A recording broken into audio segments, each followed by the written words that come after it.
Welcome to a quick demonstration of the Seven Gardens method of sourcing color from plants. First, let's have a little look at the things that I'm using. It's very simple. This is the stuff that I bring as a Seven Gardens dialoger. This and then also this. These things may be available at the place where the workshop takes place. This is the stuff you carry with you as a dialoger. Some bags of raw materials. Inside is dried petals, dried root, dried wood. Very simple. In the Seven Gardens shop, there's a wide range of things to buy to make it simple. Otherwise, you get them from markets or you collect them yourself.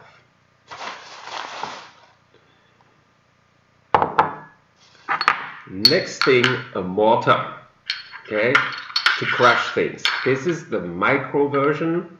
I don't really like it, but I don't have a big one with me since I'm traveling and I only have my backpack with me. So normally I would take a bigger one with a nice big stump, and it makes a difference whether it's ceramic, stone, metal, or wood. The artists notice that it slightly changes the color because it changes the pH value of the color. You'll learn a little bit more about pH value in our first demonstration. So the next important thing is some fabric. This can be old towels or t-shirts or just plain fabric, and scissors, because you need to cut little squares, that will be used to put the mush of the petals after they got crushed, and you take them from the mortar with liquid, you put it into this, and then you wrap it around, and then you squeeze it up. It's like a filter, and then the pure color comes out. Very simple, but genius.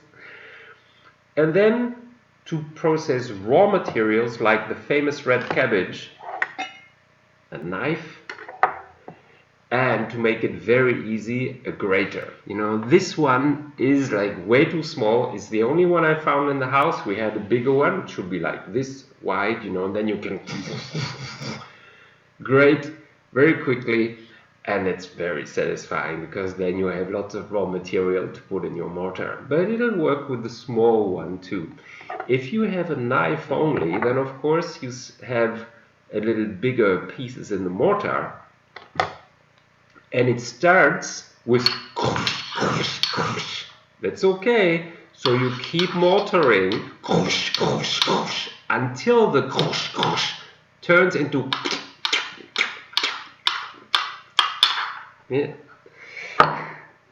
So then, for the magical demonstration of the red cabbage color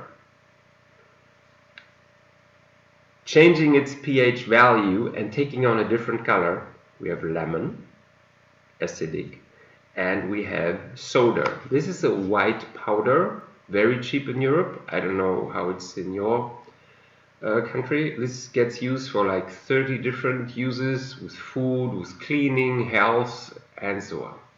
So this is alkalic, so to lower the pH value, and this is to heighten it, or the other way around. I'm so bad at chemistry, but I can make color and show you how this works. And if you want to go pro, if you have more of a chemistry, pH value, and so on, spirit, you are then enabled to pursue this alchemist's journey. So it's not much, I can carry this in one bag and I can give a workshop for 15 people. So the people should then have each a plate, no, you don't need a grater for everybody, you don't need a knife for everybody. It would be good if every second person had a mortar. Okay, if you have a workshop for 12 people, it's good to have 6 mortars. If you have a school class of 21 children, you should at least have 1 per 3. Okay, otherwise they have to wait too long. But so 7 mortars for a school class can be enough. When it's 21 kids, they should each have their own plate to work on. In the worst case, in pairs of two, so it shouldn't be 4 children working on the same plate. Otherwise, there's too much watching. We want people to do, and we want them to sense the result of what they did. Really, for optimal results, everybody should have their very, very own, because this is kind of a soul thing, and when you have to mix your soul with another one's, it diminishes the experience. Another thing I found here just right now in the trash is onion peels, yellow or red, obviously make a light yellow or a red. So traditionally this is a source for colors used in the medieval times. So, and there's always lots and lots of them. You can also go to restaurants and ask them for their food waste, like to keep onion peels, in one bin or bag, and you will come pick it up, or red cabbage, or whatever funky foods you will discover to be good sources for plant color. So that's it. So this is the stuff, to bring for a Seven Gardens workshop. Then you think about how many people will be there, from how many sources can we get mortars and plates, and a little water. Oh, and of course, sheets of plastic, sheets of paper, white plain paper, a bit stronger maybe, and a brush, for the optimal experience. So I don't even have a brush today, as you will see, but I do it with my finger. In a workshop it's better to have brushes, because you can actually paint. It's not so easy to do this with the finger. That's why people invented brushes, you will see. Okay, enough as an introduction. The demonstration video is 35 minutes long. You don't need to watch the whole thing. I think in the first 3 or 5 minutes I have demonstrated the method, and then I just use different petals. It's just repetitive, always the same stuff. But for you to become even more confident and knowledgeable, you might as well watch the whole thing, because once it gets boring, it really tells you have understood. So I look forward to see your results. Okay, just take a photo and your smiling face with your results, that'd be great. So I look forward to that, and that we do something magical together with this colorful magic. Indoors and outdoors, there's so many opportunities.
So what you've seen here is the red cabbage, and we're changing the alkalic state of the color. This doesn't work with every plant color. It depends on the pH, or whatever it's called in English, grade of the specific plant's liquid.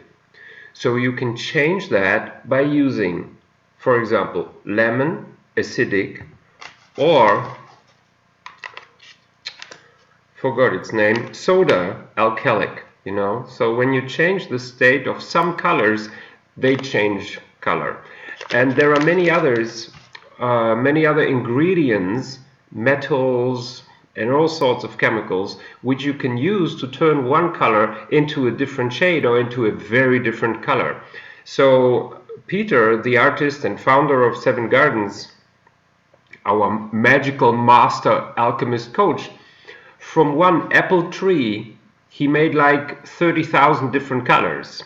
Yes, you know, in all kind of different shades, using all kind of other chemical ingredients, which are all natural, because Seven Gardens is always about being natural. So I don't have a brush now, you know, to paint. So you see, this is it's aquarelle, you know, and if you have a look at the Seven Gardens posters, you see that people in the first session, you know, the little paintings that you see of many people, it's in the first session, you know, and it's a very beautiful experience. It already shows you the core method. So let's rewind. You take a plant, and then you need to extract the color with some liquid from the plant, because paint requires a little liquid. So you can either scrub it, you know, and cut it small, and then if you mortar it forever, it will become a mush. What you want is a mush, and the mush you put into some fabric, and then you squeeze it out. So this is now pretty dry, because we squeezed out, like a filter, we squeezed out the liquid. There's no more drop coming. So that was water that captured the crystals inside the plant. So the difference is, from the conventional colors, they use pigment, which are made from sands of different color. So here it comes from plants. It's not pigments. It doesn't have a sand body. This is why it's so liquid now. It's crystal, and the crystal has very different effect.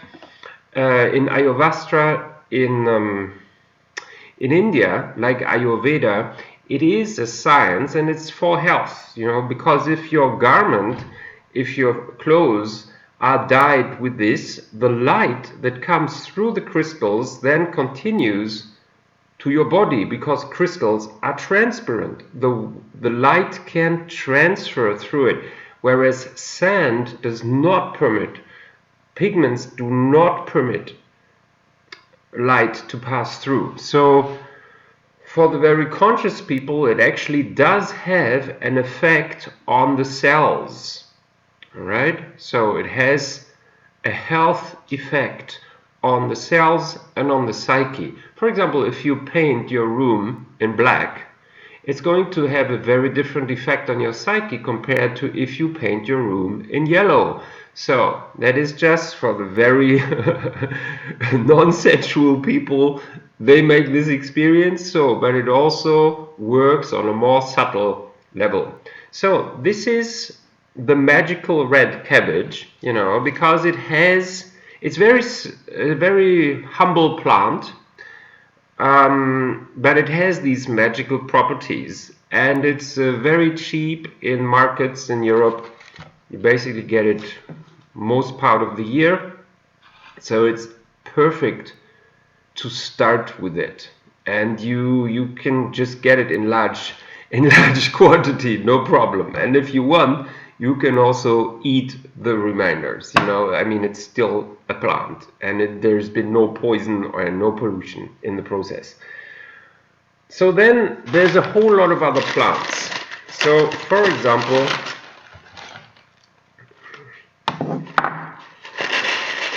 hibiscus.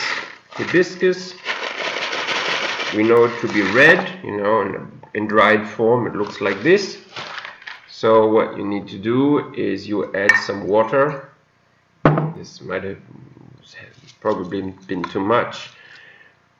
And then you mush it. So you can do the same with turmeric and many other plants.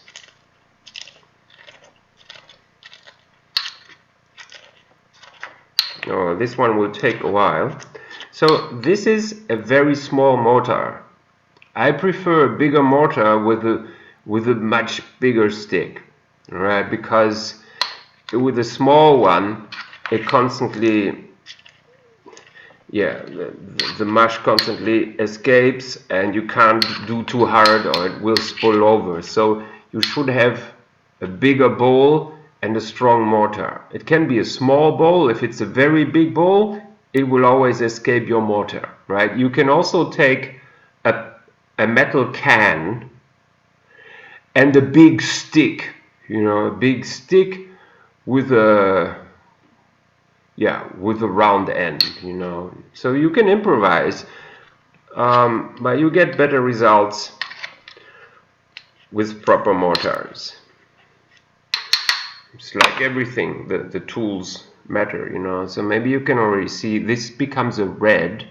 So hibiscus is a very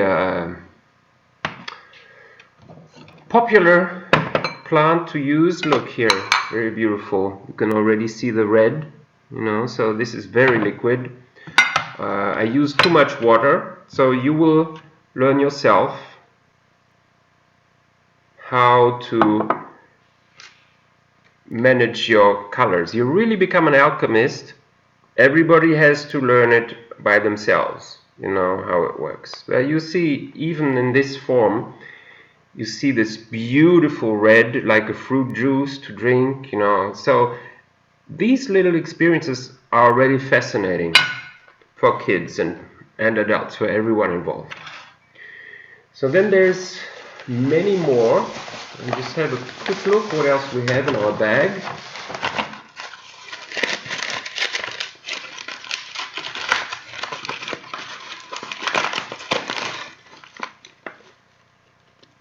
Oh yeah. Take this out. Keep it in here for later. This is just demonstration for you today. Of course, you can rinse out, you know, you should rinse out the mortar before using very different colors. Easy to do, you just put some water and it's gone. And if you're outside, you just throw it on the grass. So, as you see here, these are very little. That means they will be easy to mush. A little bit of water. And let's go.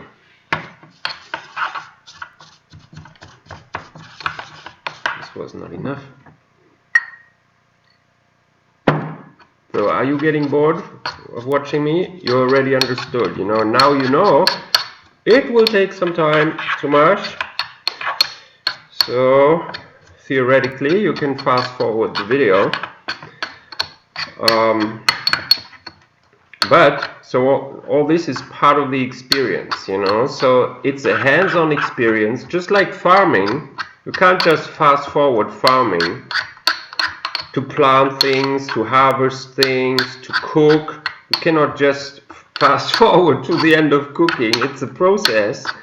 But the good thing is here that for beginners, especially in the first workshop, for example with young people or with teachers, it's fascinating enough, you know, for everybody to make the effort and to see that the effort yields satisfying results. I mean, that's a great thing, you know, because in many things at school, you don't have satisfying results really fast. In sport, you know, you sure don't have satisfying results after 3 minutes. Or in music class, or in math, or foreign language classes. So it's a beautiful experience at school. They like it, you know. And the process is so simple that, for example, there's a kindergarten in Germany, and when the kids go outside, some of them, they will go to the dyeing hut, not to dye, but to make color, you know. So they put on an apron, they take their mortars, they start mushing, and then they create colors. So you can reuse your thingy here because it's not, it's very beautiful here. You see, mix of colors. It's all much more beautiful when it's not on film, but you really see it yourself. With natural light, you know, that makes it most beautiful. So here we go, you see.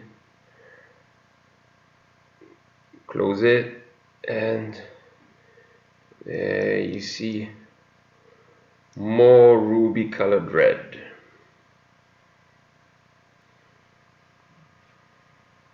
Here. See, so there's different plants.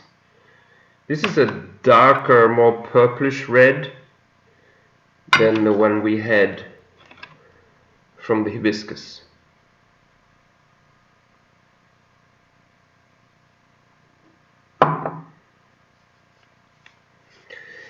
And these colors, they also react differently, you know, with other ingredients.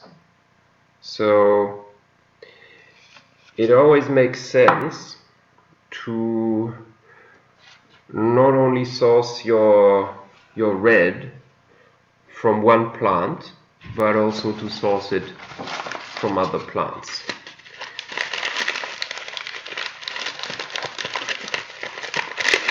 It also depends on the season and what's available to you. So here there's more dried petals.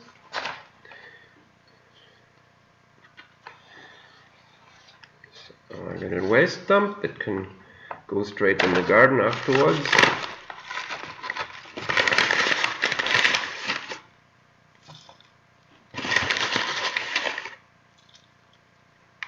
This is roses, dried rose petals. So you see, when you have flower gardens as decoration at public institutions, in botanic gardens, in your home garden, or at cemeteries, they cost a lot of money if you buy them, but they will wither away and then they go to the waste dump. But then they're still good for you as a color maker, you know? So you can actually get lots and lots and lots and lots of old petals from big heaps of plants and flowers in some places in town, you know, depending whether it's big bushes that line the streets or when it's cemeteries. So it's on you, you know, whether you feel good that it's in a cemetery or not. But I mean, don't think about bad spirits. At the same time, the dead, they don't really care. They're happy about the flowers that you bring. The flowers are mostly about the living, right? That they like to make these beautifying gifts, you know. And then these flowers, they are so beautiful, and actually the creator hasn't created them for you, but for themselves. So they honor the creator and life by constantly turning towards him or her. And humans use them. So I think it's fair that when you use lots and lots and lots of flowers for festivities, for church service, for rich mansions, and for cemeteries, that the flowers get honored with more than the 1 week that they're standing there and a few people look at them for a few minutes. I think the flowers from cemeteries in big numbers, they deserve to get used for more. And then they, and yeah, but so I have no issue with taking flowers from cemeteries.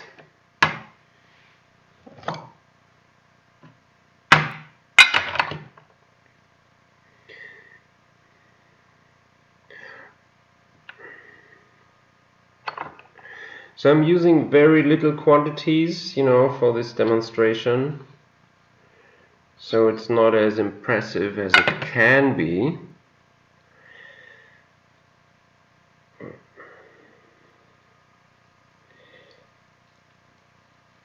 So once again, red roses, as you may expect, create a red.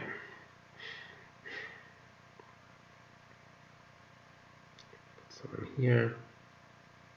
Oh, it makes nice peachy spots, you see. So even this temporary artwork, the temporary liquid artwork, is actually one of the most fascinating aspects of the whole experience. You know, it's not even necessary to paint something.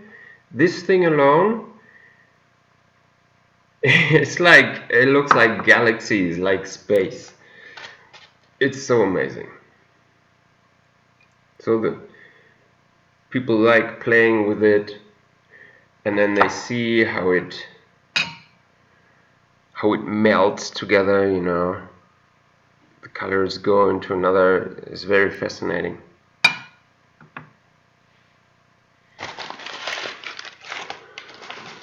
Here's another red that's from a root. What's this?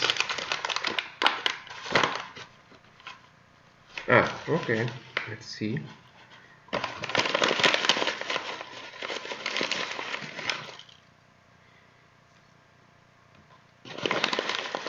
So it seems like the materials that I've left here are mostly reds, because in the workshops the people they used all the others. There's also blues and greens and yellows.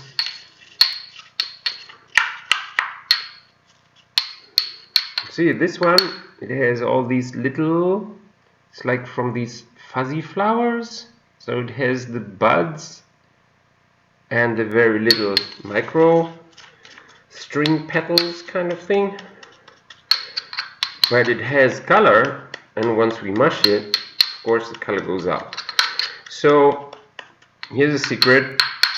Like Peter says, whenever he does a very big artwork, or when he might paint a wall, you know, you can use this for wallpaper.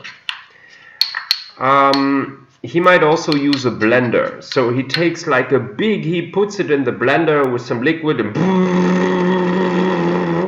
you know, and does it very fast.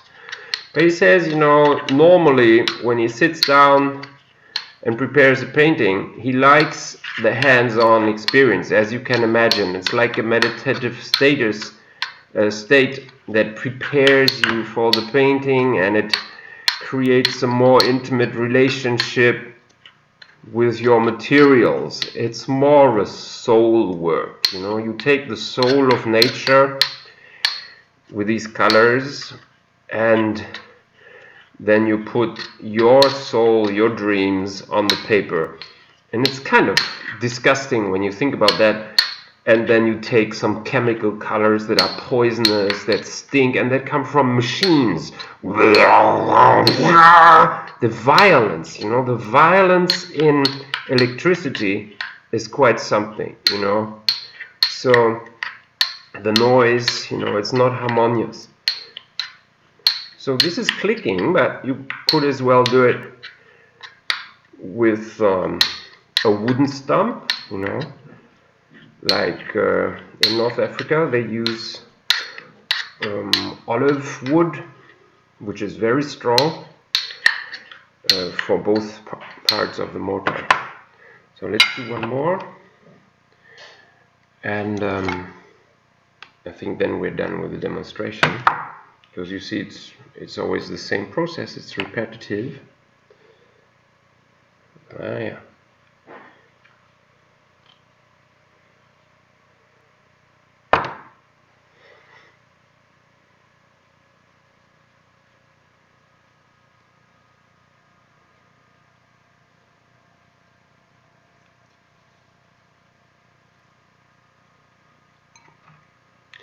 So here we have an orange.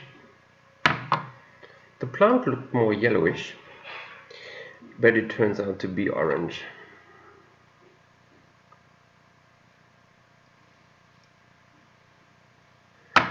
See it here. Yeah, well, it's difficult to do this, but I'm not going to tilt it or we'll go on my laptop. So that's it. You see, here we have some pretty strong green, you know, on our paper. And then there's a few tricks when someone asks, okay, this is so liquid and transparent, can we make it more thick? So how will you make it more thick? How do you thicken a liquid? You can stay with your kitchen experience. How do you thicken a liquid sauce? Liquid sauce, you might use a fine flour and whip it in. Same here. You can use some fine flour like I think yam or rice. Very fine, not wheat. And be very careful, you know, observe, put a little bit, observe to get the proper creaminess. But then you notice it could be more creamy. And then you think, hey, there's oil color, you know. So oil color traditionally is made with pigments. So it has already this coarse creaminess, it has a body, but it's not creamy enough. So you add some oil. So what oil? Petrol? No, not raw petrol. How people didn't get down to raw petrol, you know. So you take some plant oil. And if you have a look at Wikipedia, I'm going to unveil that the typical oil that they use in Europe is lin oil. It's from these little lin seeds. So then suddenly you have a body in the color. It's no longer so transparent and it's creamy. And that is how you can create oil paintings. It's very simple. That is how they did it. And now you can do it too. And so already in this first step, it's just like with cooking, you have a pleasant result, maybe even more pleasant than with cooking. And then of course it takes practice, and the more you practice, the better your results. And the ones really passionate about it, they can self-learn to have a professional product, a product of professional standard that they can sell. Oil colors, inks, aquarelle colors, paintings, dyed fashion, you know. So, and another product is a service, and that is to give workshops at school, you know. So if you have teenagers that go through it 1, 2 or 3 times, they can already give workshops at primary school and to their peers and even to adults, you know, at fests, at sustainability events, and on Earth Day, or anytime in arts class, you know. So very quickly you can get to a level where there is demand for this product and service. And you really equip people to do this themselves afterwards. So if you think about it, there's not many things after first session that your clients or the young people are empowered to do this themselves. Not in math class, not in yoga class or acrobatics, you know. So in football, kind of, you know. Volleyball, more difficult, you know.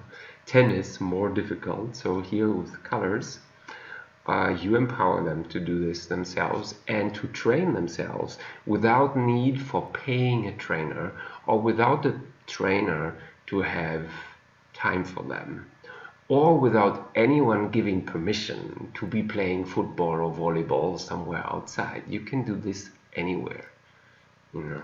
And the raw materials are anywhere. There are some modern artists, they just take things even in the city. They would take cigarette butts and make color from it. That's disgusting. I'm just saying you find materials everywhere, metals and trash and earths and colors, and it's fascinating. So that is the technique, And in the Seven Gardens Dialoger training, we offer more stories, especially the origin story of Seven Gardens with Peter's story, how it started. And that's really fascinating because it adds this sense of joy and adventure and a few more things. And I'm going to share this with you someday if we get to do a dialoguers training. We can also explain more why this is probably most accredited UNESCO initiative on the planet, why it is a UNESCO program structure now in parts of Germany for education for sustainable development, and how this is being used in education, in therapy, in play, and arts, and business, and fashion, also by ministries and in exchange work, and to reconnect people with the land, with dying gardens, and culture as an ancestral craft, and as a cultural asset that it used to be with thousands of years of tradition. So then in some countries, only some people, for example, had the right to use a certain color, for example, for the robes of monks. Only they had the right to use a certain color. Then some people in Europe in the 70s and all the hippie movement, they remember that they made their own color and how they asked the children to pee in a bucket because they needed pee to create the indigo color. So there's a lot of good stories around this. And there's even researchers now I think in Lithuania, and she studies mushrooms. She studies how to source color from different mushy mushrooms, and what it does, the crystals, the chemicals, and so on. There's a million different uses, and it's just a great exercise about the world, and it can help you to start seeing the world in colors. So you can do this in spring, you can do it in summer, you can do it in winter, by collecting different things, and then you make liquid color, and then you put it into water cannons, and you can shoot and paint on the snow, small, or big. And it's okay because it's not polluting anything, So much about the little introduction. With some ideas, feel totally free to go wild with your own ideas, with your own experiments, with your own stories. That's the point.